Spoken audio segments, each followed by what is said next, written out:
कुछ बातें चैनल में आप लोग का स्वागत है। आज मैं सुनाने जा रहा हूँ कार्तिक महात्म्य का 11वां अध्याय।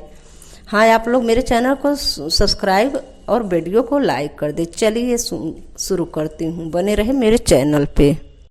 नारद जी बोले, इंद्रादिक सब देवता फिर दैत्यों को अपनी ओर आते देखकर भय से कंपित हो विष्णु की स्तुति करने लगे। देवता बोले, मत्स्य कर्म आदि नाना स्वरूपों से भक्तों के कार्य के लिए उद्धत हुए दुख को दूर करने वाले आपको नमस्कार है। ब्रह्मा विष्णु शिव रूप धारण करके जगत की सृष्टि पालन सहार करने वाले गदा शंख पद्म तथा चक्र हाथों में धारण किए वाले करने वाले आपको नमस्कार है। लक्ष्मी के प्यारे असुरों को मारने तथा गरुड़ पर चढ़कर चलने वाले पीताम्बरधारी यज्ञादिक क्रियाओं का पारंपरिक करने और विकार युक्त होने वाले शरणागत को रक्षा करने वाले आपको बारंबार नमस्कार है। दैत्यों द्वारा तापित मनुष्य को दुख रूपी पहाड़ को ध्वस्त करने के लिए ब्रज रूप शेषनाग रूपी शैया पर सोने वाले सूर्य चंद्रमा रूपी दो नेत्र वाले आपको नमस्कार है। नारद जी बोले, जो मनुष्य संकट नाशक स्तोत्र को पढ़ेगा वह हर की कृपा से कदापि कष्टों से पीड़ित न होगा। इस प्रकार जब दैत्यों के शत्रु भगवान ने देवताओं को विपत्ति जानी तब क्रोधित हो और खेद युक्त हो तथा उठकर भगवान शीर्घ गरुड़ पर चढ़कर लक्ष्मी जी से बोले, तुम्हारे भाई जलंधर देवताओं को बहुत दुख दिया, इससे हम उन देवताओं द्वारा बुलाया गया युद्ध के लिए शीर्घ जाऊंगा। लक्ष्मी जी बोली, यदि मैं तुम्हारी प्यारी और सदा भक्त हूँ तो कृपा निधि मेरे भाई युद्ध में क्यों तुम्हारे हाथों से मरने योग्य होगा।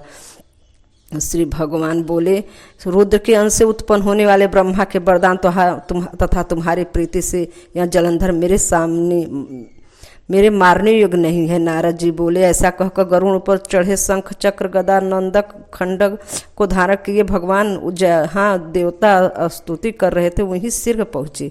इसके अनंतर अरुण ने अनुज गरुड़ के प्रचंड पंख के पवन से पीड़ित बादल से उड़ाए गए दैत्य आकाश में मेघों के समान उड़ने लगे। उसके बाद जलंधर दैत्यों को पवन से पीड़ित देखकर क्रोध से आकाश में उछलकर विष्णु के समीप गया और बाणों से आकाश को अवकाश रहित अर्थात बाण पूरित करते हुए भगवान तथा दैत्यों में युद्ध हुआ। विष्णु जी ने अपने बाणों से दैत्य के छत्र धनुष घोड़े काट दिया और उसके हृदय से एक बाण मारा। तदंतर वह दैत्य हाथ गदा में ले से अति शीर्घ उछल करुण के मस्तक में मार के उनके पृथ्वी को गिरा दिया। विष्णु जी ने हंसकर उनका गदा को खंडक से काट डाला। तब उसने विष्णु जी के हृदय में एक प्रबल घूसा मारा। पश्चात वे दोनों बलि बाहु युद्ध मल युद्ध करने लगे। वो बाहुओं से घूसा और घुटनों तथा पृथ्वी के शब्दायमान करते हुए युद्ध करने लगे। वे दोनों बहुत देर तक युद्ध किए। तब प्रतापवान विष्णु जी मेघ के समान गंभीर वाणी से दैत्यराज से बोले, हे दैत्य, तू वर मांग, मैं तेरे प्रकार से प्रसन्न हूँ। नहीं देने योग्य भी यदि तेरे मन में कोई इच्छा होगी तो उसको मैं तुझे दूंगा। जलंधर बोला, हे भगनीपति, यदि आप प्रसन्न हैं तो मुझे एक वर दीजिए। यह है कि अब आप मेरी बहन अर्थात लक्ष्मी जी और अपने गणों समेत मेरे घर में वास करें। नारद जी बोले, तथास्तु। ऐसा कहकर भगवान वहाँ देवताओं के और लक्ष्मी सहित जलंधर के नगर को गए और महाबाहु जलंधर देवताओं के अधिकारों पर दैत्यों को स्थापित कर फिर पृथ्वी में चला आया। देवता गंधर्व और सिद्ध इन सब के पास से कुछ रत्न तथा सर्वोत्तम वस्तुएं थी। उनको अपने बस में करके सागर नंदन जलंधर राजा बन बैठा। देवता गंधर्व और सिद्ध आदिकों को भी सर्प राक्षस और मनुष्यों को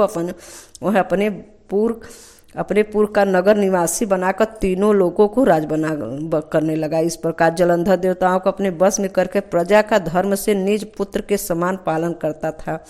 जलंधर के धर्म राज करने के समय न कोई रोगी न दुखी न कोई दुर्बल और न दरिद्र ही दिखाई देता था। तो उस राज्य में जब प्रजा आनंद से समय की बीती करती थी, नारद जी मुनि कहते हैं, उस समय दानवेंद्र के धर्मराज करने के समय उसकी राजलक्ष्मी देखने और विष्णु की सेवा करने को मैं वहाँ एक बार गया।